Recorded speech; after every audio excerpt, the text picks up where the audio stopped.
to Burnout and Back Again, a Hillbilly's Journey, Adam Compton, the only speaker that has spoken at every single B-Sides, including the virtual ones, and this one twice. So, for those of you who saw me talk earlier, welcome back. For those who weren't here earlier, well, welcome now.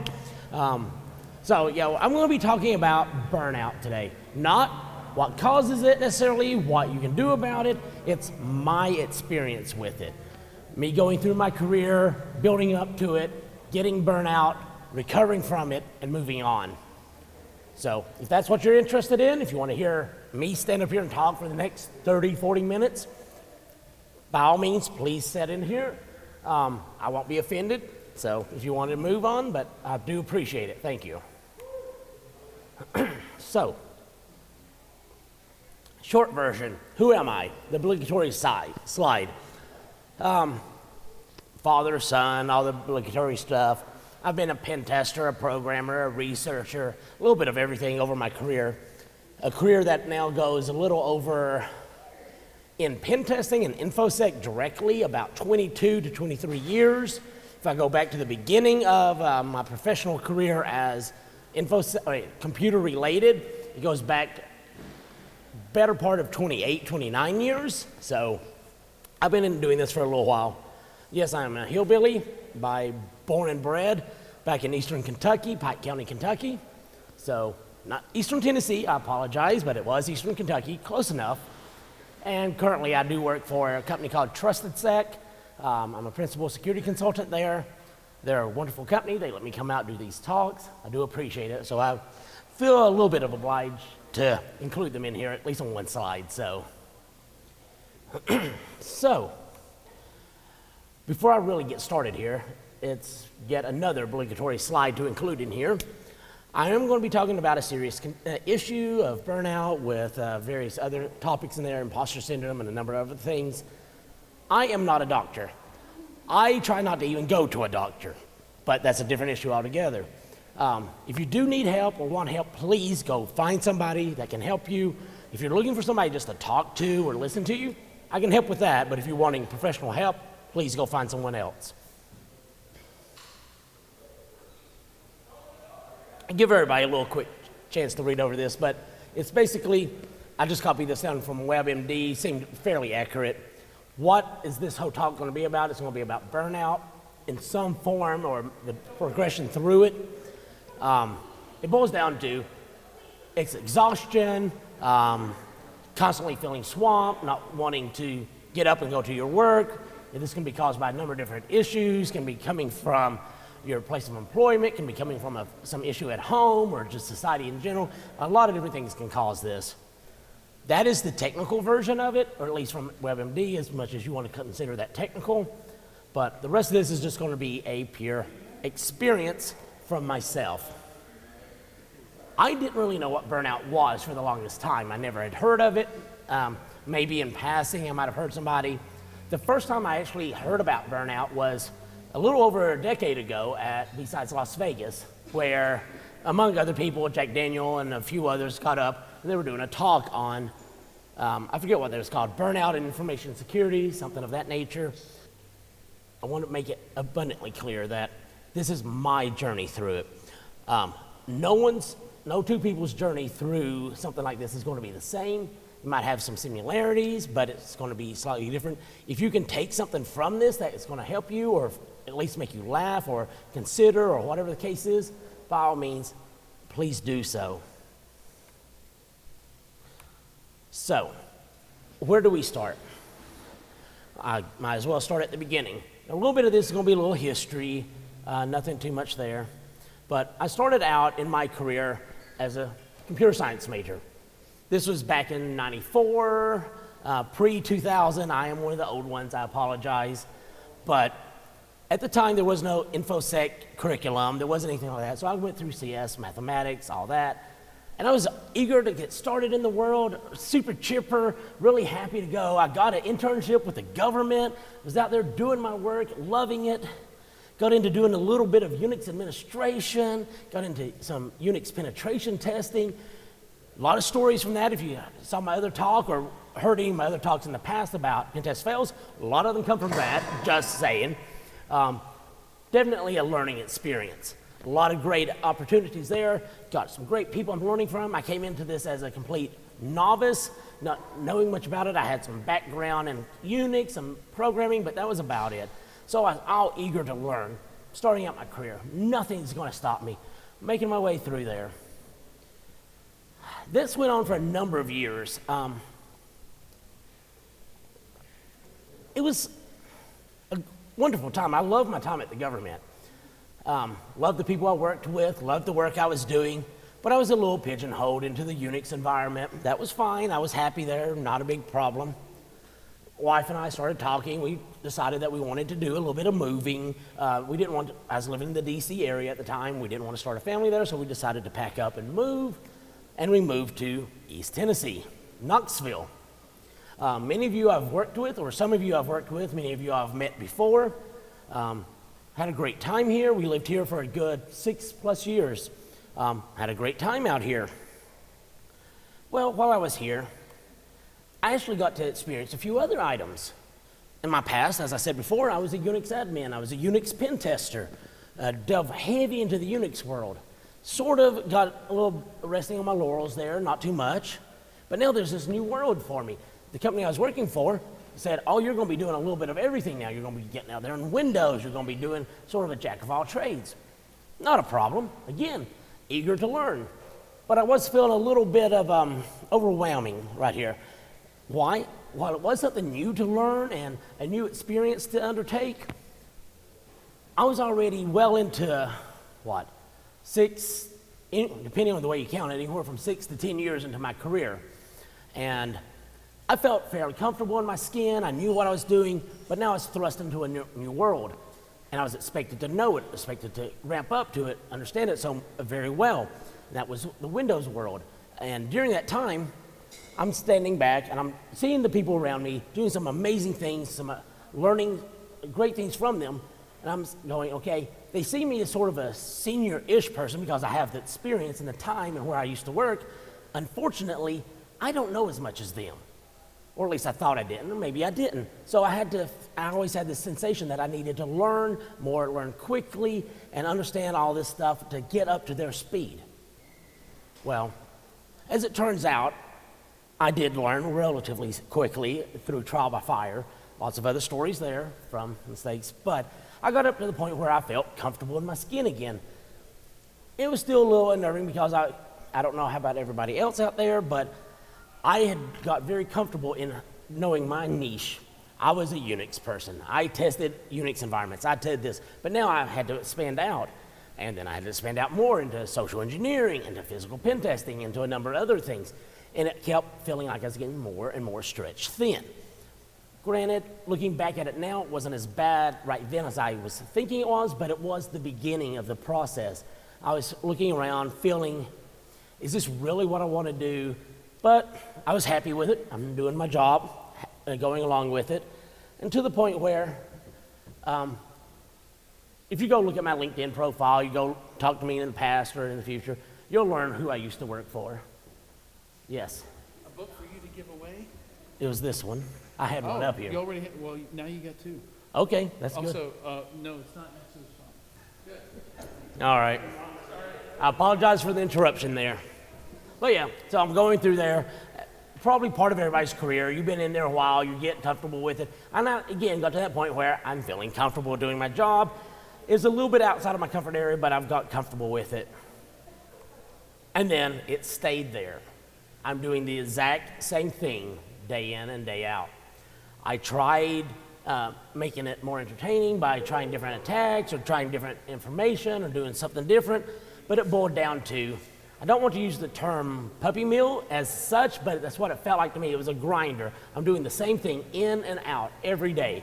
Sometimes I had multiple engagements in a week. Sometimes it was the exact same engagement, just on different locations, all in the same time. Nothing was growing. I wasn't learning. I wasn't getting training. I wasn't expanding my horizons. So I was doing the same thing over and over, and it wasn't really helping me that much. Wasn't helping anyone that much, honestly. But I was making money for someone, they kept me employed, I was writing good reports, I was putting on a good face of it, but I would get up in the morning, I would go to work, I would do my job, end of the day came along, I wasn't thinking, oh wow, what can I do tomorrow in this engagement? And I was like, I'm going home. Wake up in the morning, not wanting to come to work, same sort of thing. At the time, I had no idea what this was. This was right around that time period that I went to B-Sides Las Vegas. Saw Jack Daniel out there and his crew talking, and I'm like, you know, that sounds sort of familiar. I'm not enjoying work anymore. I'm not wanting to get up and go to work. Yeah, it's okay. I'm reasonably good at it, I think. No one's complaining, but is this really the career I want to spend the rest of my life doing? Maybe something else is going on. Maybe I'm not made out for this career. Maybe there's something else. I don't know. I was just floundering a little bit, just going and doing the motions, doing my standard work thing. And that's when it really hit me after thinking about it, going through the whole process, not really knowing what to do. Kept thinking about it, talking with my wife about it, and ultimately it came down to, she said, if you don't want to be doing this anymore, you don't like where you're working, by all means, find something else to do. And she was all supportive of me, and I was happy with that. Well, that's great and all, but what do I do? This is what I've done since even before I was graduated college, I was doing this sort of work as an intern, as a co-op, and I've been doing it ever since. I don't know anything else to do. So I was still stuck doing the job I knew, even though I wasn't enjoying it anymore. And it was just grinding you down. I was not enjoying it. You might talk to some of the people I was working with at the time. Maybe they weren't enjoying being around me. I don't know. I didn't really talk to them that much about stuff like that. But it just kept grinding on me and going on until finally I was out at Las Vegas again doing DEF CON, Black Hat, all that 9 yards. Why? I don't know if I was out there presenting or I was out there just to be out there to try to get a fresh view on things, a fresh look on things, but that was fine. So I was out there and I ran into someone I knew from years ago. Happened to be the owner of Tenable, or one of the leaders of Tenable at the time, Rongula. We had a quick talk, we were discussing some things, and a potential opening or an offer came up, not quite an offer, but a suggestion like, hey, how about you come and work on XYZ team? I'm like, that's sort of within my wheelhouse. It involves some programming, involves some security research, it involves no pen testing. Maybe that'll work. Maybe that's what I'm needing. I don't know. I sat back and I thought about it while still going through the motions a little bit. And then at work, something triggered this. I'm sitting back and one day at work, I found out that one of my coworkers I actually enjoyed working with, being around, was moving on to some other company. Like, if somebody else can do that, maybe I can. Maybe they're burned out like I am. I don't know. But it gave me that spark to make a move on myself. I'd thought about it, my wife had thought about it, I had a potential offer, and or I knew they were thinking about moving on. So I went and interviewed with Rongula and his team. I got an offer, had to think about it. Then I finally decided to accept, and that is when my coworker decided to quit as well, the one who'd been thinking about it. He quit. I'm like, well, might as well now be as good as any time. So within about a week or so, I put in my resignation. Here comes in the one funny part in this whole scenario. When I put in my resignation, I walked back to my desk, sat down. One of my other coworkers walked up to me and said, hey, I don't want to tell anybody yet, but I'm quitting today. We had a good laugh about it. He went out and bought a bottle of alcohol or something for our current team lead, so that to ease it over that within a week, 3 of his senior pen testers were leaving. But that's fine. That was the one humorous thing in this whole thing for right now. But he went out there, he did that, and we all quit within about a week of each other, the 3 of us. Company went on to do other things, better things, a lot more people in there, but it has since moved on as well. So that is where all of that led up to. Yes, I glossed over a lot in there. Why? Because inadvertently, I've blocked a lot of it out just to maintain my own sanity through there. Like I said, felt like I was doing the exact same thing over and over and over. 1 week bled into the next. I didn't think that one pen test was any different than the next one.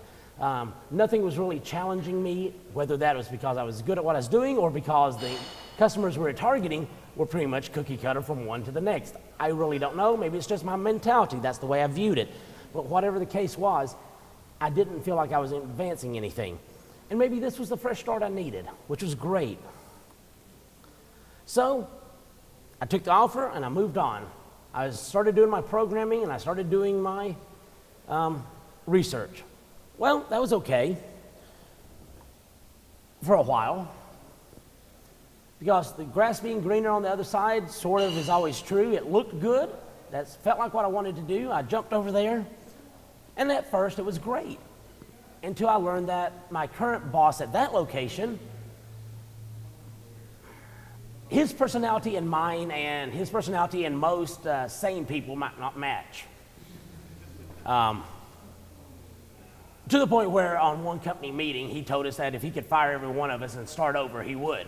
So I went from a very boring-ish, to me, a very repetitive, a very uninnovative position to a hostile work environment.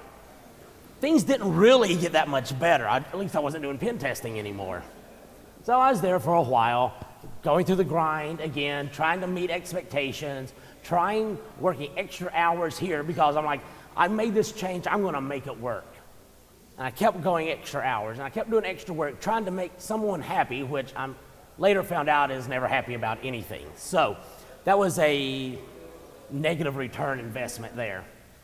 My wife saw that I was getting even more frustrated, even more sleep deprived, even more unhappy with my job. Wasn't a lot going on that any of us was really happy with at the time. I didn't know what I was going to do. So I started reaching out a little bit. I'm like, maybe a little bit of pen testing isn't that bad. I reached out to some previous companies I'd known and some other people, and I started doing what is called 1099 work. It's contract work.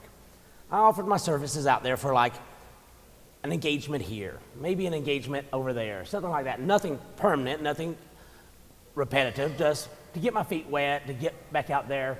So I did that. It was sort of okay. I enjoyed it a little bit. It wasn't as mundane as or repetitive as I thought it would be, that I remembered. I'm like, okay, maybe it's not that bad, but I don't feel like I'm ready to go back. So I kept going through the motions until finally I basically broke down, because my boss was an insane person, or at least I felt he was, or maybe I was the one who was insane because I couldn't keep up with what he was doing or what his requirements were. I don't know. I just came to my wit's end, and I'm like, I'm done. I don't know what to do. So I started looking around at other companies yet again. During this time, I was actually considering going to a complete different industry, going back to college, trying to find something else, because apparently pen testing didn't really make me happy. It had its draw, but I don't know. Research and development didn't really have its draw anymore. Yeah, I sort of enjoyed it, but do I want to quit one research and development team and go straight to another one? Is that what I want to be? Do I want to be that person? I don't know.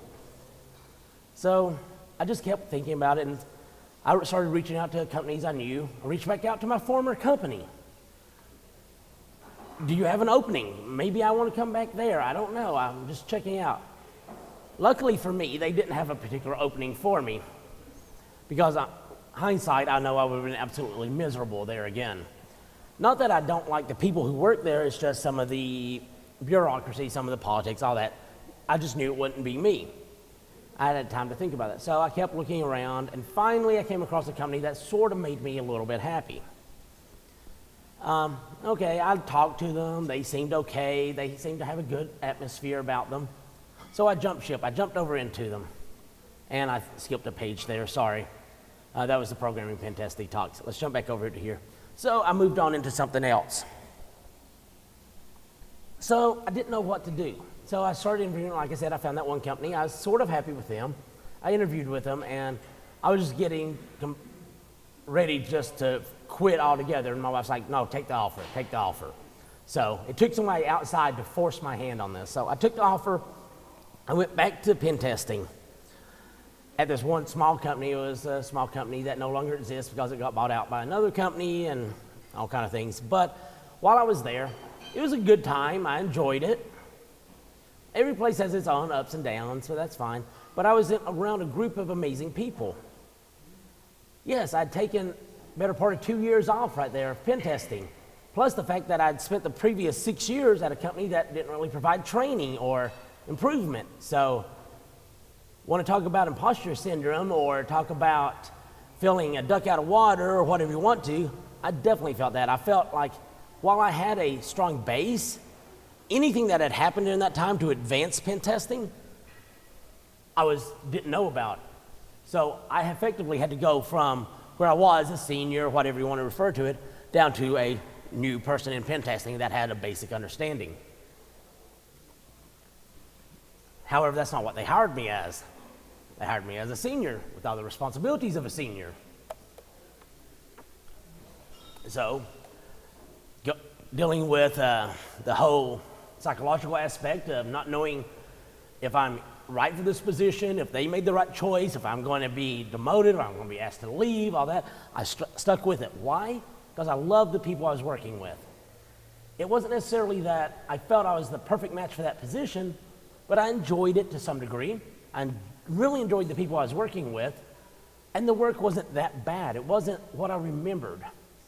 There was a light at the tunnel a little bit, and I was okay there. I was working through it, and it built up over time. I started getting better. I started learning more. I started getting my feet under me again, and we're doing okay.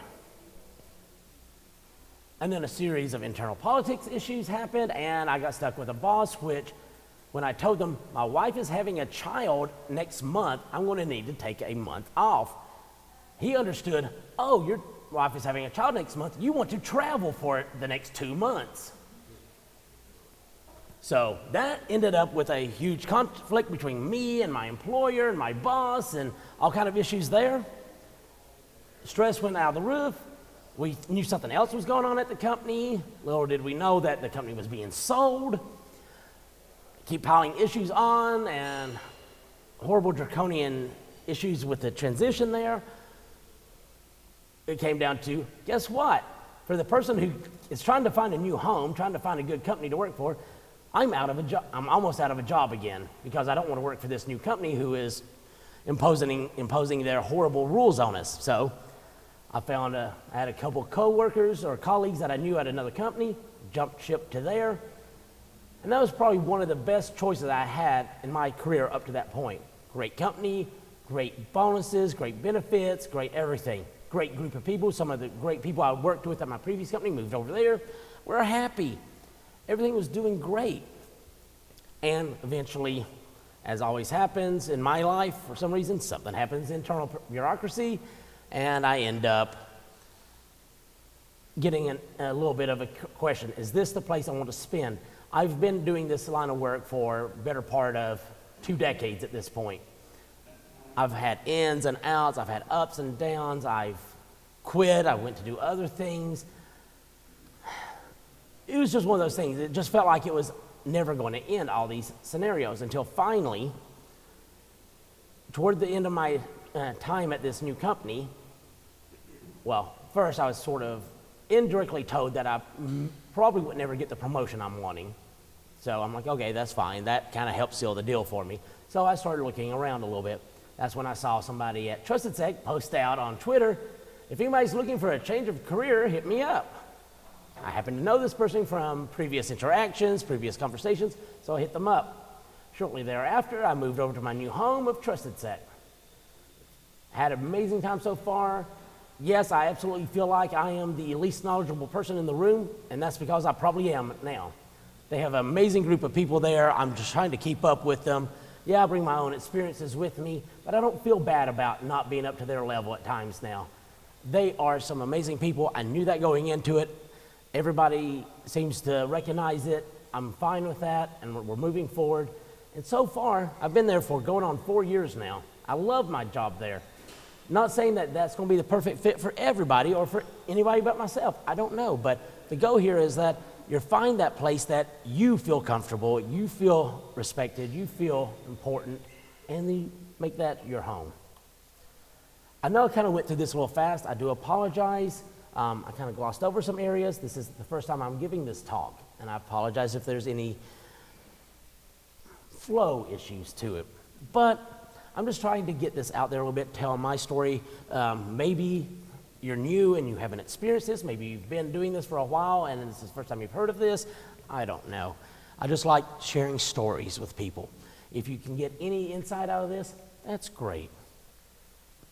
As I said, this is my experience. Your experience is going to be unique to you. There might be some overlap, there might be some similarities, but it's not going to be a one-to-one. Maybe you don't get the same sensations I do. Maybe it's not your job that's causing the issue. Maybe it's society. Maybe it's home issues. Maybe it's neighbors. I don't know. Whatever it is, any number of situations can cause this sort of just dread, repetition, feeling that you don't want to do this anymore. You're done with it, even though deep down you probably really want to. It's just that right now you feel like, I'm done with this, I want to move on, I want to do something else, or I just want to quit, I just want to stop. Don't get me wrong, if I had the option to just quit and move it up into like the Rockies and just live out the rest of my life up there, I'd absolutely do that. But that's not an option. I don't have that kind of retirement set aside. But the goal is to also identify what works for you. This might be finding a balance in your work life equation there. Maybe you take vacations. When I say take vacations, I don't mean like, all right, we're wanting to take a vacation, I'm getting tired, I want to take a vacation. No. You schedule like a year in advance. Next June, I'm taking a vacation. Next September, I'm taking a vacation. Why? Because you're making yourself do it then. You don't wait until you get completely burned out. You're scheduling in advance, you're scheduling your personal time there. If it's something that your employer is making you, has unrealistic expectations of you, maybe you sit down and talk to your employer, maybe you sit down and talk to your project lead, whatever, and say, look, I understand that you sewed this for 80 hours in 2 weeks. That's fine. I want you to know, I mean, you're doing this on a regular basis, but I want you to know that this project really takes like a month to do, and you want me to do it in 2 weeks. This is unrealistic. I know I'm on salary, but I'm not going to get this done. You can't expect this to get done. It's causing me to stay up late at night, work weekends, all that. That's on my own time. Try to set boundaries. Try to set reasonable responses with your employer. Same for yourself. Try to set reasonable expectations for yourself. If you're saying that, okay, I'm going to learn XYZ this month, and I'm going to get this certification next month, is that really something you think you can do? Fine, just say that. Start out slow, like I'm going to try to get this certification this year, and just work from there. Whatever it is that takes for you to find that balance in your life. Maybe you schedule like 1 o'clock every day after lunch. You go out and walk outside, or you sit in the sun, whatever it is. To each their own, whatever works for you. And as I didn't do, maybe you should watch for some of the early warning signs of this.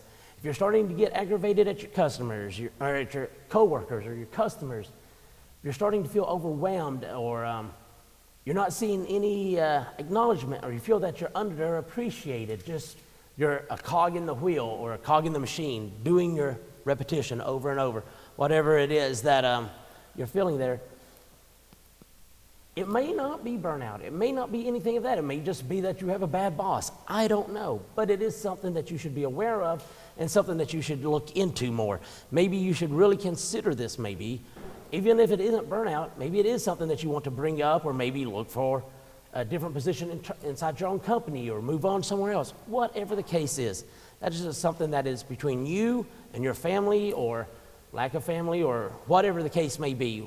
It's up to you to make that decision for yourself, so that you can be happy and not feel like you're in a dead-end position somewhere.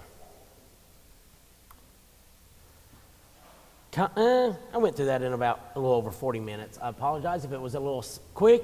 We will go ahead and give everybody a little bit of a break here at the end, because I'm done with the actual presentation. If anybody has any questions, comments, concerns, please feel free to reach out to me. You have my contact information here. I will open it up right now if anybody has any questions, if they want me to elaborate on something, if they want to hear my insight on something, whatever the case is, I'm here for you. If you want to talk to me later, I'm fine with that. Thank you very much.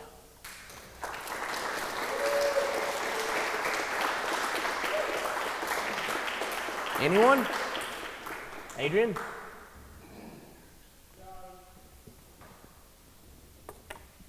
Somebody just came and told me, what are you doing ending this early? You didn't give these away yet? No. All right. I was talking. I need to. Well, I'm going back outside. Give these away and I'll All right. So, I'm fine with that. Pick a number between 1 and 7. No, I'm kidding. No, honestly. If anybody has any questions, comments, wants to talk about something, I'll be happy to do so. I guess where I'm at right now, I'm trying to formulate this into a question. Is there a difference? Take a moment to formulate. Is there a way to tell the difference between being in a hard place and being burned out? Honestly, I don't know the answer. I'm not a doctor, but my personal experience would be timing. If you're in a bad place long enough, you'll have burnout. So that's my honest opinion there. I'm like, honestly, if you're in a place that you're not happy, you don't feel appreciated, you don't see any accomplishments, you feel that you feel a sense of dread, whatever the case may be, honestly, I would try to start looking for not necessarily a solution, but things that can assist, whether it's changing your current work-life balance, changing what you're doing for work, talking to your boss, or talking to your spouse, talking to your family, whatever the case may be, looking for something there. And if it is something that is more of a serious nature, seek actual help on that. And if it does become where you really just don't want to get up and do anything, you want to stay at home, you want to sit there and watch TV, you don't like, there's a difference between like, oh, I don't want to go to work on Monday, and like, I'm actually dreading to go to work. There's a difference there. If it's where you actually dread doing something, you might want to start actually looking into it a little more. Here, come get you a book. You're the first one to talk. That's my first criteria.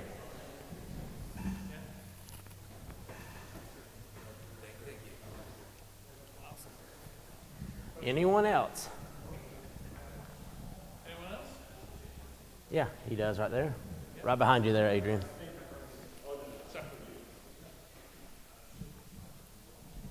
was a great talk. Thank you for that.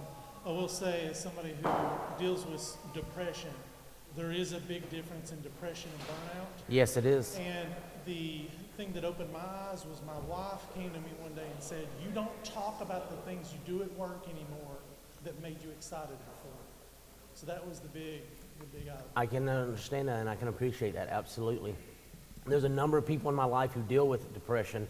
I see that on a daily basis, but yes, I do understand that. I do also believe that burnout can possibly lead to depression, so that is definitely something to be It on. can that happen working. super gradually, right? What's that? It can happen Absolutely. gradually. Right, as with Where you much don't of it. even notice until Right, as with the somebody case with points it most out of to you, this, right? it's visible in hindsight, not necessarily as you're going through it. I think he has a question over there. So this is something you might actually need to listen to those around you to understand that, look, your personality is changing, your attitude is changing, something is going on. Yes, our human response is to be defensive about it, things of that nature, but ultimately it's going to be, you're going to have to internalize some of that thought that maybe there is something and I need to take steps toward this. Alrighty. Been kind of looking at it too from my perspective as well, like kind of taking a very keen eye on how I'm feeling with work and everything. And I've noticed that, oddly enough, the longer I look at a screen, like the more like groggy and like brain dead I feel. So I like your suggestion to like maybe like schedule like a time for a walk or something. Yes. Oddly enough, yard work really helps me out, but ironically, we are all in the position where we kind of have to be looking at a computer screen and just analyze and doing whatever it is that we're doing. Like, how would you recommend breaking that up? Like, we're in a position you're kind of expected to be at your desk. Probably a little bit easier with working from remote. One thing you can always do is, you're all expected to take a lunch. Adrian, I think somebody back there has a question in a minute, is got next. But I would say that, I don't know if your company schedules you a lunch or you're expected to do it yourself, either way, every company should be providing you lunchtime. During that lunchtime, if nothing else, take that lunch and go outside and sit. Don't eat it at your desk. Don't eat while you're working. That isn't relaxing in the least. I've done that for a number of years. It doesn't relax you. If you're at home, go outside and sit with your pets, or go outside and sit in your flower bed or something like that, and just eat with sun, with outside, or if nothing else, just get up and move away from your computer to eat your lunch. Don't eat it there. You need to have some sort of separation there, and any level of break from that activity is going to assist in some level. Yard work is a great one. Going out for a hike, I try to do that during lunch. I eat lunch, and may not be the best order of operations there, but I eat lunch and then I go out for a hike around my property there. It's a couple acres, so that helps out. It gets me some exercise and it gets me some fresh air when possible, or what have you. Any little thing like that can help. Even if you have indoor pets, walk away from the computer, sit down and pet your pets. That has a proven state of increasing serotonin and things like that in your body. Helps you relax and feel more comfortable. Anything you can do that helps break your mindset from staring at that computer. It's going to hurt your eyes and all that. We all have to do it, but you need to take that break in there. And if you can't schedule a separate break during the day, use your lunch break to do it. So definitely still eat as you're doing this, but if nothing else, you can use that time to do it. So does that answer your question, Etta? All right. Yeah. Thank you. Great talk. Yeah, because after burning out a previous job and quitting and now starting a new one, I actually enjoy work again. I'm sorry, I have horrible hearing. Oh, is that better? Yeah, there we go. So yeah, after getting bought previously and then hating work after that, and then recently quitting in the past month and starting a new job.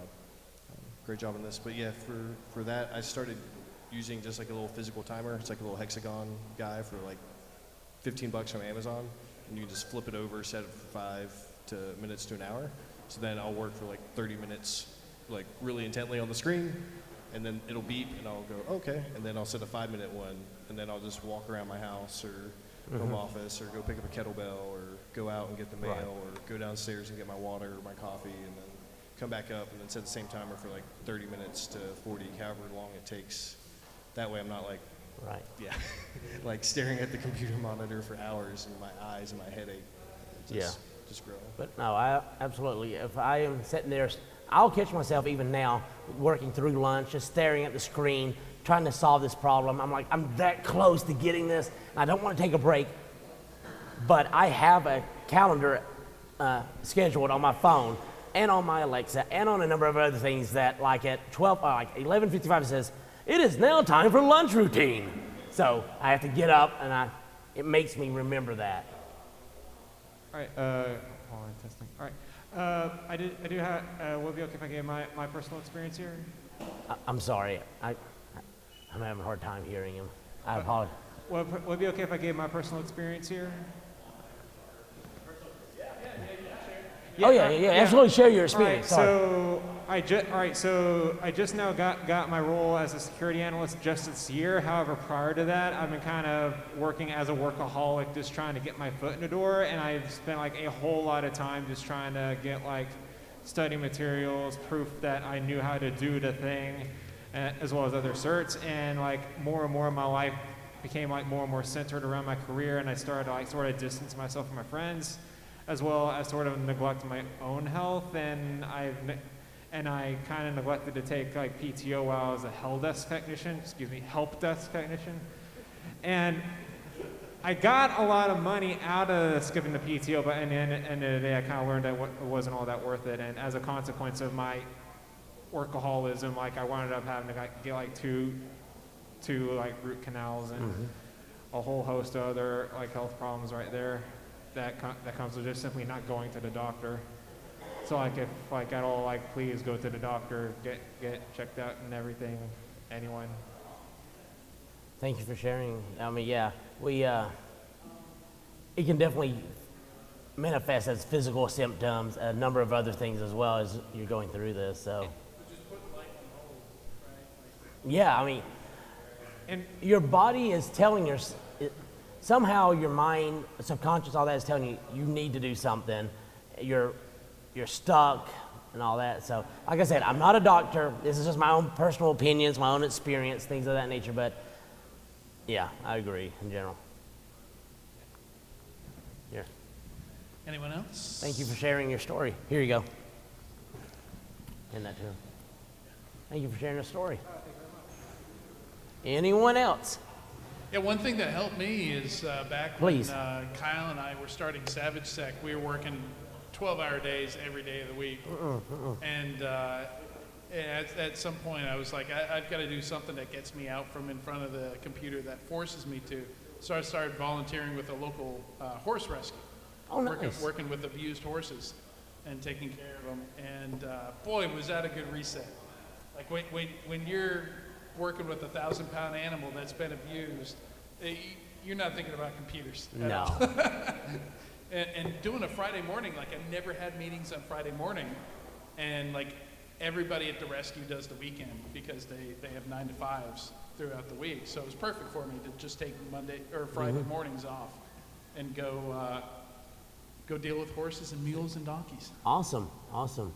Yeah, very rewarding. One thing I also try to do is,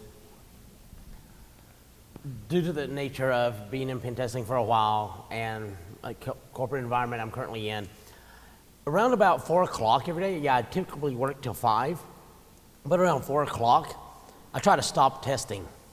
Whatever I'm doing, I try to wind down starting around that 4 o'clock. And then for the rest of the time, I don't think about the actual exploitation. I don't think about the actual technical aspect. I start documenting what I'm doing. It helps change your focus a little bit. You're not thinking, okay, how do I do this? How do I focus on this? And I'm like, okay, how did I do that? And you go back and you start thinking. It changes your mentality a little bit. And it has a side effect that you get the report written much quicker, but that's a different issue altogether. But that is one thing I do on a daily basis at the end of the day. And that also helps limit the amount of time and sets a time limit for when I need to stop doing XYZ testing. Also, I have kids and all that at home that come 5 o'clock, either way, I'm done and I have to go do that. Take them to soccer practice, take them to baseball practice, help outside in the garden, whatever the case is. I will say that my formative years in InfoSec was at the federal government in a classified facility. It did instill in me something that I feel is missing from a lot of people starting in the industry right now. And is that when I was at work, I was at work. When I came home from work, I was not allowed to take work home with me because it was classified. I had to only work with that at work. When I left work, work was done until 8 o'clock the next morning. So if I wanted to talk with my friend about it, technically we should go into work to talk about it. So we're like, we don't talk about work, we don't think about work when we're at home. That was done. So we had a hard cut line there. I did that for 6+ years. 8 years, 9 years, whatever the case is. And that helped format my brain to a mentality that once I was done doing all of this, doing that, moved on to other industries and all that, I see my coworkers still working that until midnight, doing this like at 2 a.m. I see them posting stuff. I'm like, I'm done with work. I don't know about you, but I'm done with work. Sure, I might go a little over here and there if I'm right in the middle of something, but it's still in that back of my head that, okay, work is done for the day. It's me time now, family time, and I go and do that, and I take it, and I step away, and I don't look at it. I don't think that is something that is common among InfoSec. I don't know, but it's not been my experience to see that among others. But it's something that was ingrained in me due to where I worked early in my career. And I have to appreciate that to a certain degree, so. Yeah, one of the things I learned, it took me a long time to learn it, but like I always want to blow everybody away when I start a new job. But that pace that you set up, like it's got to be something you can do long term. Like, yes. You know, if you're trying to blow them away and you're just, your output is insane and everybody's impressed and stuff like that, like what happens when that goes down to a normal volume? Right. Like, so, you know, don't set the bar so high for yourself. Yeah, you're setting your baseline pretty high there. Yeah, so I've really hurt myself that way in the past, because then people are like, why aren't you turning around? Oh, because I'm not working 80 hours a week anymore. Yeah. So it's hard to say that when they get used to that level of production. I do feel bad for the people who are in the whole startup mentality, like every single minute of your life has to be going to starting up that company. People were starting a company, stuff like that. I understand to a certain point, but at my age, I don't know if I can do that anymore. But any other questions? If not, I appreciate everyone. Thank you very much. Thank you for coming out to besides Knoxville here. Love to see everybody here again next year if we're doing it again. So thank you. Thank you, Adam.